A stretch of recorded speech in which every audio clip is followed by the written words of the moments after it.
Its alumni reads like a who's who of Australian and top-level international motorsport. Yes, it's the worst Victorian Formula Ford Championship. Let's have a look at the lineup.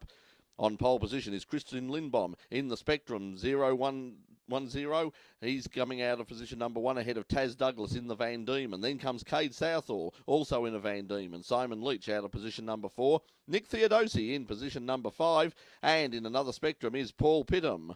Coming out of the number 7 position is Trent Ulmer, also in a Spectrum. Then comes Glenn Wood in a Megale, followed by Asher Johnson, another Megale, Cameron Spence in a Spectrum, Lee Pike in the Van Diemen, and rounding out the top 12, Phil Wilkinson, also in a Van Diemen. So a wide cross-section of cars, the Australian-built Spectrum, the English-built Van Diemen, and the French-built Megale. So we've got plenty to look at from the Formula Ford 1600s at round 1 of the Victorian State Circuit Racing Championship. Let's get ready and go racing.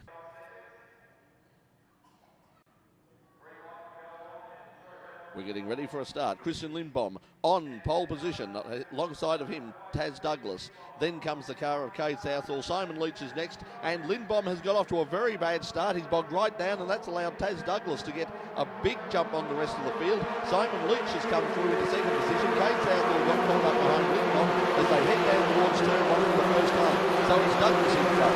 Then comes the car of Leach. Then Cade Southall. And I think Lindbom is now back in looks like 4th position. They head through that very wet section of the circuit and up towards turn 4 for the first time. It's Douglas in the Van Diemen, just ahead of the car of Cade Southall and Simon Leach, also in Van Diemen's. There seems to be a bit of action back further in the pack, and there goes the green flag. So something's happened back further, and there's someone out. That's car number 72. That's the car of Phil Chester.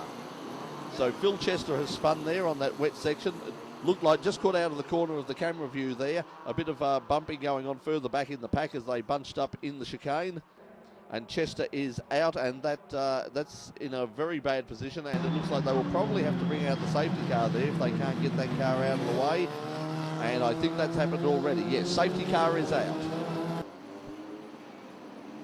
And the field files past the car of Phil Chester there. He's the car responsible for this full course yellow. We've had only 1 lap of the race. In fact, we didn't even complete the first lap. They're now coming up to their 2nd lap behind the safety car, and we're waiting for the car of Phil Chester to be moved out of the way, and that shouldn't take long, and once it is, we will go back to racing again.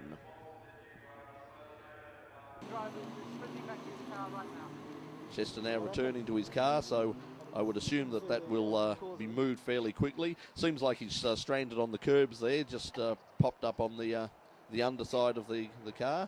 Oh, wheels are down. I'm not sure exactly why he's not going anywhere, but he's certainly not going anywhere without a bit of assistance, and here it comes. Well, the cars are behind the safety car now, but we're getting ready for a restart. The lights will go out on the top of the safety car in just 1 moment. And as soon as they do, we'll know we're getting ready for a restart. Taz Douglas is your leader from Simon Leach. Then comes the car of Cade Southall. A very big field of Formula Ford cars, powered by the 1600cc Kent engine. The cars in the National Series this year are powered by the new Durotech engine that's seen in the Ford Festiva. That's meant there's a lot of top quality cars powered by the old Kent engine that have come back to the State Series. And the lights are off on the safety car, and we're getting ready for a restart, and there goes the green flag. So we're racing again in round 1 of the Victorian State Circuit Racing Championships for Formula Ford. And it's Taz Douglas who continues to lead. 2nd position is Simon Leach. But right on his tail now is Cade Southall as they head back towards turn 1. You can just see in the background there the car of Philip Chester being removed. Cade Southall looks for a way up the outside. Now looks for a way up the inside of Leach, but can't make it. Taz Douglas comfortable out in front at this stage. A good restart by Douglas as they go through Seek.com and head up the back straight once again.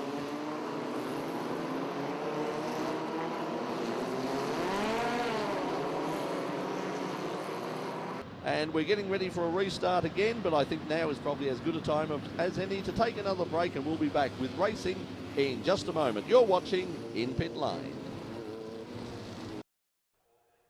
Welcome back. It's round one of the Worth Victorian Formula Ford Championship. The lights are out on the safety car and we're ready for a restart again. We've got green and it's Taz Douglas once again who will lead them onto the main straight. Second position, Simon Leach. Then comes the car of Cade Southall. This is the battle for the first three positions for the Victorian Formula Ford Championship in 2006. And they head down towards turn one for the first time after the restart, with Douglas being pressured now by Leach, and right on his tail now is Cade Southall. Southall goes wide, looking for a way around the outside, but Leach covers his ground. Douglas very quick through there and has established something of a gap already. There you can see the car of Cade Southall right on the tail of Simon Leach. Those two cars are Van Diemen's, the older model Van Diemen's. So a good performance by both Leach and Southall. Cade Southall spent some time in America a couple of years ago, worked with one of the IRL teams, did a little bit of racing over there as well, but is now back in Australia, running the Formula Ford. Here, did very well at the Australian Grand Prix meeting about a year ago, and unfortunately just hasn't had the resources and the money behind him to take it that next level. But on his limited number of national appearances, he has certainly shown that he's one of the top drivers. And the fact that he's being led by both Douglas and Leach at this stage is a testimony to both of them, although Leach is now coming under a lot of pressure from Southall, who whips past and goes into second position. As I said before, Southall seems to have a lot of power in that car. The car uses an interesting arrangement. It's an electric water pump, which is not only provides some power savings in terms of not being a drag on the engine, but also keeps the car very cool. It's a constant flow of water even when the car is at idle or turned off completely. They can keep the water going through the block. So I know that Cade and his team are very confident that is giving them something of an advantage in this category. So something to look at.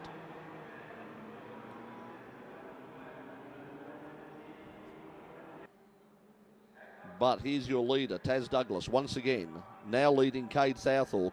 Can Southall now close on Taz Douglas? He's managed to get past Simon Leach and has established a bit of a lead already, and certainly you can see that the gap at the front is closing.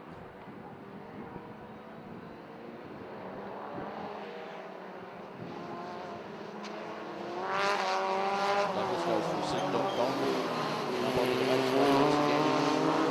Southall is definitely closer. But the laps are running out here, and it's one thing to catch up to Taz Douglas. It's going to be another thing altogether to get past him.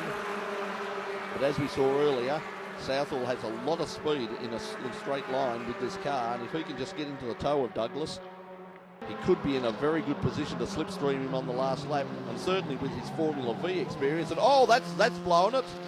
Just went in too hot. So Cade Southall has probably lost any chance he had of getting back onto the tail of Douglas and challenging for the lead. Just went in a little too hot, had some initial understeer and then managed to get out of it. So did very well not to spin the car, but that's put him well behind now. He's still in second position, however.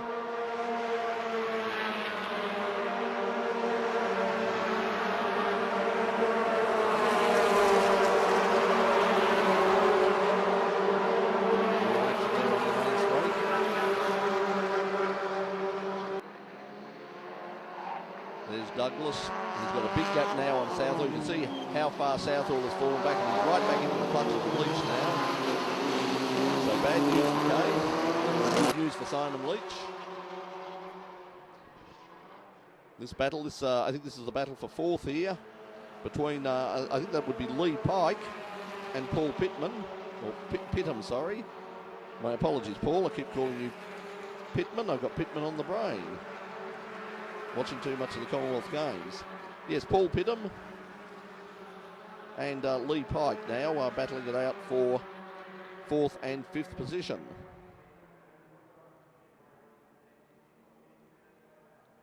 You can see just in front of them now in that battle for second and third. It's very, very close between the cars of Southall and Leach.